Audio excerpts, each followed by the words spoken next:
السلام علیکم ورحمۃ اللہ وبرکاتہ۔ حضرت ہود علیہ السلام قوم عاد سے تعلق رکھتے تھے۔ آپ علیہ السلام عاد ہی کے شریف اور نیک گھرانے میں پیدا ہوئے۔ حضرت ہود علیہ السلام اللہ کی طرف سے قوم عاد کو سچائی کا راستہ دکھانے کے لیے بھیجے گئے تھے۔ عاد کی قوم گمراہی میں مبتلا تھی۔ طرح طرح کے برے کام کرنا، ظلم زیادتی اور لوٹ مار کرنا ان کی عادت بن چکی تھی۔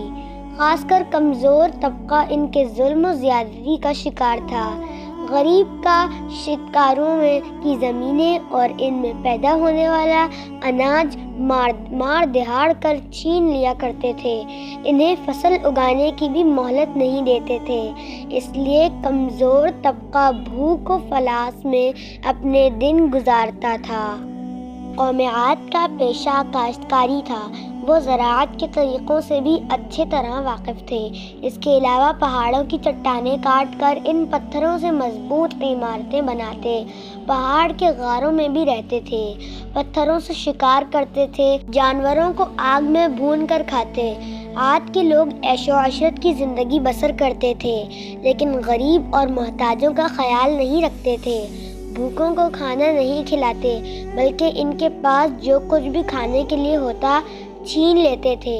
جو لوگ اللہ کو بھول کر پتھروں کو پوجتے ہیں، ان کے دل رحم سے خالی ہوتے ہیں۔ عاد کی قوم بھی مورتیوں کو پوجتی تھی۔ عاد کی قوم کے لوگ ان کے آگے سجدہ کرتے، ان سے مرادیں مانگتے۔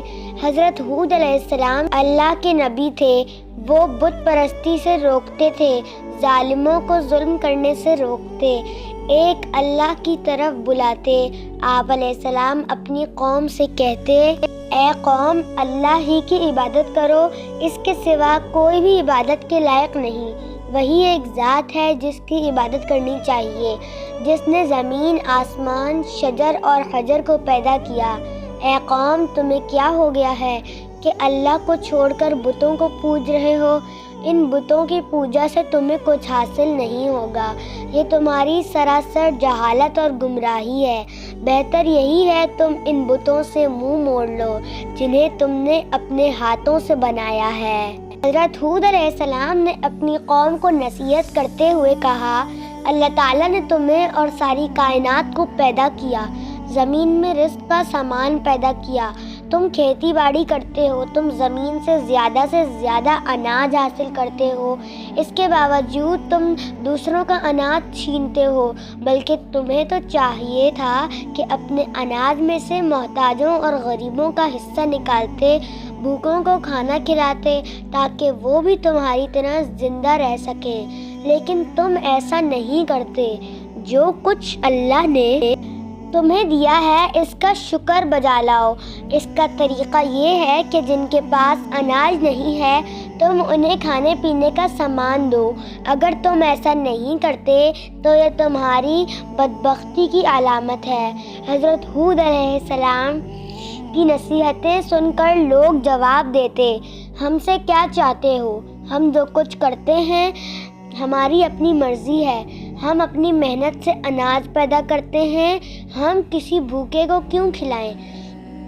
ہمارے پاس جتنا اناج ہوگا ہم طاقتور کہلائیں گے۔ ہم وہی کرتے ہیں جو ہمارے باپ دادا کیا کرتے تھے۔ حضرت ہود علیہ السلام کہتے کہ مجھے اللہ نے نبی بنا کر بھیجا ہے تاکہ تم کو اچھی باتیں بتاؤں اور بری باتوں سے آگاہ کروں اور برے کاموں کو روکوں۔ اگر تم صحیح اور سیدھا راستے پر نہیں چلو گے تو اللہ کے عذاب سے نہیں بچ سکتے۔ حضرت ہود علیہ السلام بار بار اپنی قوم کو نصیحت کرتے رہے۔ ایک مرتبہ پھر آپ نے انہی باتوں کو دہرایا، اے قوم، میری بات مان لو، میں تمہارا بھلا چاہتا ہوں، جو کچھ میں کہتا ہوں اس میں تمہاری بھلائی ہے۔ حضرت ہود علیہ السلام نرمی سے سمجھاتے کہ کسی کمزور پر ظلم نہ کرو، کسی کا رزق تنگ نہ کرو۔ انہیں پیار سے سمجھاتے کہ اے قوم، میں تمہارا بھائی ہوں اور دوست ہوں، میں تم سے کچھ نہیں مانگتا، میں جو کچھ کرتا ہوں اس کا صلہ مجھے اللہ دے گا۔ قوم کا شبہ دور کرتے ہوئے کہتے، اے قوم، کیا تم یہ سمجھ رہے ہو کہ مجھ پر ایمان لاؤ گے تو تمہاری کھیتی باڑی برباد ہو جائے گی اور تمہارے عیش و عشرت میں خلل پڑے گا؟ ایسا کبھی نہ سوچو۔ اگر تم بتوں کی پوجا چھوڑو اور مجھ پر ایمان لاؤ تو اللہ تعالیٰ تمہارے مال اور اولاد میں برکت دے گا، تمہیں قوت عطا کرے گا۔ آپ علیہ السلام نے اگلے زمانے کی باتیں یاد دلاتے ہوئے کہا، اے قوم، کیا اللہ نے گمراہوں کو ہدایت دینے کے لیے حضرت نوح علیہ السلام کو نبی بنا کر نہیں بھیجا تھا؟ اس قوم نے اللہ کی باتوں کا انکار کیا تو کس طرح اللہ کے عذاب نے انہیں پکڑا تھا۔ پھر تم میرے نبی ہونے کا کیوں انکار کرتے ہو؟